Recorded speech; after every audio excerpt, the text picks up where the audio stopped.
A ver, ¿qué es lo que define una nación? ¿Su geografía, su economía? ¿O serán más bien los valores que premia, las conductas que alienta, la ambición que inspira? Hoy nos vamos a meter de lleno en una reflexión muy profunda sobre la identidad uruguaya, sobre un espíritu que a veces parece dormido, pero que late con muchísima fuerza en su historia. Venga, vamos a ello. Uf, esta es una afirmación contundente, ¿verdad? Es una sentencia dura la de Rodolfo Fattoruso. Pero, ¿es esta toda la historia o es solo una cara de la moneda? Porque, ya les digo, debajo de esta percepción se esconde una historia mucho más grande, una identidad de audacia y de grandeza que quizás solo necesita que la recordemos. Aquí está la clave de todo en realidad. Son las culturas las que definen a las naciones, son los valores los que marcan el día a día y al final el rumbo de un país. Y en el corazón de Uruguay, como sugiere el análisis, parece que conviven dos almas, dos conjuntos de valores que están en una tensión constante. Y aquí lo vemos, clarísimo. Por un lado está ese espíritu oriental, el del impulso, el de la rebelión, la ambición y la libertad por bandera. Y por otro, el modo uruguayo, el del freno, la moderación, la búsqueda de estabilidad, una cierta conformidad. Son dos fuerzas que han ido moldeando la nación de formas muy distintas a lo largo de su historia. Bueno, pues vámonos un momento para atrás en el tiempo, a esa época en la que el espíritu oriental era la fuerza que dominaba. Un tiempo de una energía y una audacia que de verdad dejaron una huella imborrable en el país.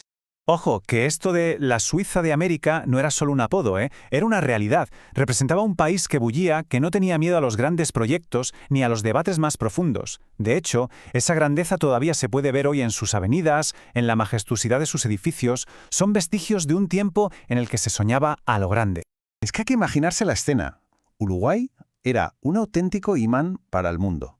Llegaban miles de personas de todas partes, y no venían buscando que les regalaran nada, sino una sola cosa, la oportunidad de construir algo. Y eso solo pasa en lugares que están vibrando, llenos de energía y de futuro. Y la pregunta es, ¿cuál era el combustible de todo esto? Pues una idea muy clara y muy potente, la libertad. Pero no como un concepto abstracto, no, sino como el motor que lo impulsaba todo.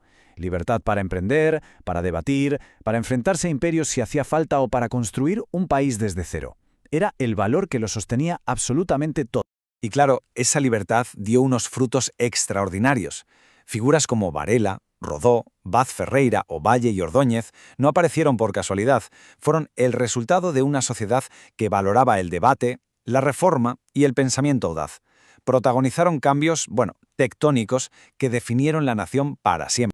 Pero claro, toda historia tiene sus matices, y en algún momento esa energía arrolladora empezó a dar paso a una nueva mentalidad. No fue un colapso de un día para otro, sino un cambio gradual, un viraje hacia la cautela. La fuente que analizamos usa una metáfora que es, la verdad, muy potente, la leve ondulación de la penillanura. Es una fuerza suave pero constante que va aplanando el terreno, que prefiere la conformidad antes que el conflicto. Una mentalidad que busca evitar las olas en lugar de navegarlas para crecer. Y este cambio de mentalidad, claro, se ve en cosas muy concretas del día a día. Una preferencia por la seguridad del empleo público frente al riesgo de emprender, por ejemplo. O esas reformas que a veces buscan más el consenso que la solución real a un problema.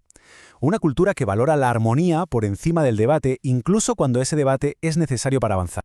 De hecho, el pensador Carlos Real de Azúa lo explicó de una forma genial. Lo describió como una lucha constante entre el impulso y el freno. Durante muchísimo tiempo, el impulso fue mayor, pero poco a poco, gradualmente, el freno, esa tendencia a la moderación, a un cierto conservadurismo, fue ganando terreno hasta convertirse en la fuerza dominante. Y ojo que aquí hay un matiz súper importante. No estamos hablando de un fracaso absoluto, ni mucho menos. Uruguay siguió siendo una referencia en la región.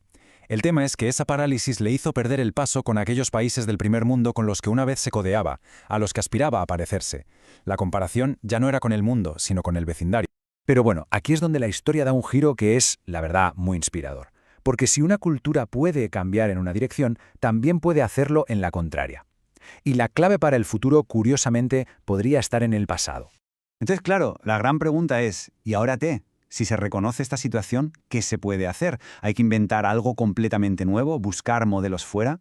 Pues la respuesta que se plantea es, sinceramente, la más potente de todas. Y es que no hace falta buscar fuera. La ambición, la intrepidez, el coraje, esos valores no son ajenos, están en el ADN histórico del país. Ya se ha demostrado que funcionan. Esta imagen es buenísima. Pensemos en ello. La grandeza no ha desaparecido. Solo está cubierta, como esos mármoles y bronces de los edificios antiguos que, bajo capas de suciedad y abandono, siguen ahí, intactos, esperando que alguien los limpie para que vuelvan a brillar. Así que el camino a seguir, en el fondo, no es un plan complejo de gobierno. Es más bien un cambio de actitud, una recuperación de valores. Se trata de reclamar la ambición para pensar en grande otra vez, abrazar la intrepidez para no tenerle miedo a los problemas y encontrar el coraje para cuestionar lo establecido y construir algo mejor. Al final, la conclusión es tan simple como profunda. Quizá no se trata de convertirse en algo nuevo, sino de recordar y reconectar con lo que ya se fue en su momento, de reavivar ese espíritu audaz y libre. Alcanza con volver a ser orientales. Y con esta reflexión final nos quedamos. Si de verdad son los valores los que definen a una nación, la pregunta queda en el aire. ¿Qué fuerza va a prevalecer? ¿El impulso o el freno? La respuesta, como siempre, no está en los libros de historia, sino en las acciones del presente.